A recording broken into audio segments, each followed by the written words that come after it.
Hey, what's up, guys? Welcome to AnTalk, the weekly comic conversation. Let's talk about King Arthur, Legend of the Sword, the newest film from director Guy Ritchie, who's made movies like Snatch, the Sherlock Holmes movies with Robert Downey Jr., and Lock, Stock, and Two Smoking Barrels. This is also the latest interpretation of the classic ancient story of King Arthur, which is a story that's been told years upon years, and there's countless films on it. The movie stars Charlie Hunnam as Arthur. You may know him as Jax from Sons of Anarchy, with Jude Law playing Vortigern, who is the villain in this movie. If you look it up, you can see that this movie isn't doing too well critically or financially. It's not doing very good at the box office. Maybe that's just because it doesn't appeal to that many people, I'm not sure. But critically, I don't see where all the hate's coming from, honestly. Me personally, I enjoyed the film and I liked it. I thought it was entertaining, and I really don't think it's that bad and don't understand why it's receiving so much hate. This is definitely a Guy Ritchie movie. If you've ever seen any of his films, you'll notice that the way he cuts some scenes and the way he goes through his exposition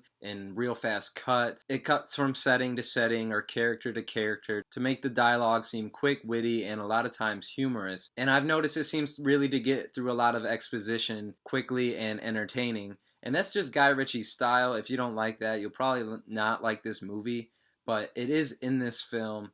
And honestly, I think it makes it different. You might not think it would work well with a fantasy type movie, but in this, it made it different. I thought it was entertaining. And it is Guy Ritchie, so I really don't know what you would expect. I actually thought Charlie Hunnam was pretty good as Arthur. I don't want to get into any spoilers or give anything away, so I won't get into any details. But Arthur is kind of brought up as this street orphan, and because of that, he's tough, he can fight, he's street smart. And overall, I thought he was pretty likable, and as you probably can guess, he comes through as the hero in the end. And I really don't think it's that bad. It's a pretty cool interpretation. It's an action fantasy movie. Maybe some were hoping for a more true, more serious interpretation of the King Arthur story, but hell, if you look over time, there's been plenty of films, all of them different, all based around King Arthur or Excalibur in some type of way. Some great, some not so good, but this is just another interpretation, and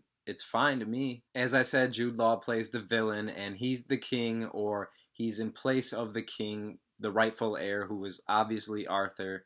And he doesn't want to give up that crown. So as you can imagine, he wants Arthur dead. And because it's Jude Law, I think the performance gets this villain across pretty well. You come to really not like him. He's a real dick. He's sick. He's kind of a weirdo. And I thought Jude Law was a good cast choice to get this role across to the audience. And unlike most of the other side characters, he actually has some depth. But other than Charlie Hunnam as Arthur and Jude Law, the other characters, there's not much to them. They're not bad, but they're just your typical action movie side characters with not much depth. This movie does not hold back from the magical elements of the story.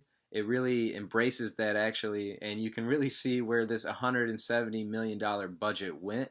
I'm not sure that was necessary, but you can see that they really wanted to put a lot into it and make it a big epic spectacle. Too bad it's probably not gonna make that money back. But really, the story isn't that bad. It's nothing to write home about, but I think maybe Guy Ritchie's style might not sit well with this kind of movie and what it's about, you know, the King Arthur thing and all. That might be why a lot of critics aren't liking it, but if you're open-minded and just realize it's just another interpretation, it's not a bad movie.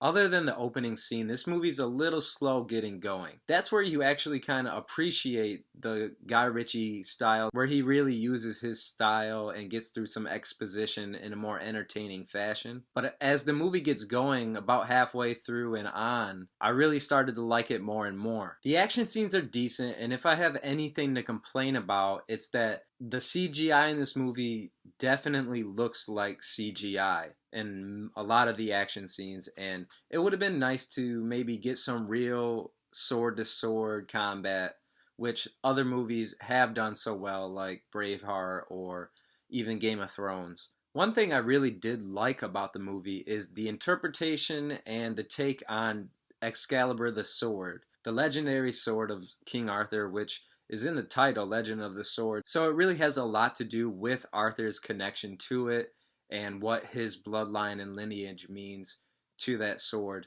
But I thought it was pretty cool, the backstory they gave it and what they were able to do with the power of it. And I thought it was just creative and it was cool. That's one of the things that really stood out to me about the movie that I liked. There's really not a whole lot to say about this movie because, like I said, it's not great. It's fun, it's entertaining, it's not bad. And coming from someone who really likes these type of movies, fantasy or whether it just be more historic but taking place in that medieval era, those are amongst my favorite kinds of films, but there's really not a whole lot of great ones, at least in recent years. So I appreciate this movie coming out, and it was fun to go see.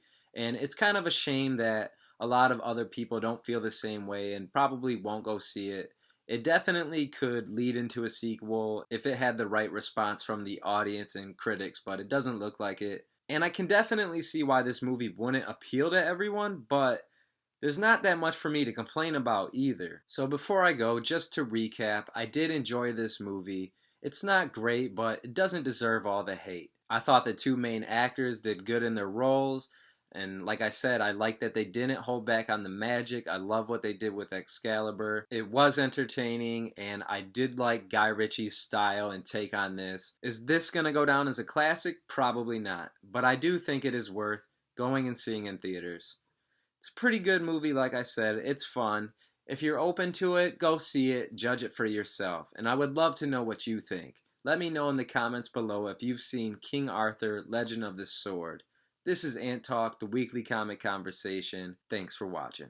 Hey guys, did you like this video? If so, don't forget to give it a thumbs up. If you want to see more of my videos, click right here on this icon to become a subscriber. And if you are a subscriber, don't forget to ring that bell so you can stay updated with all my videos. And if you want to see another video just like this one, click right here. And as always, thanks for watching AnTalk, the weekly comic conversation.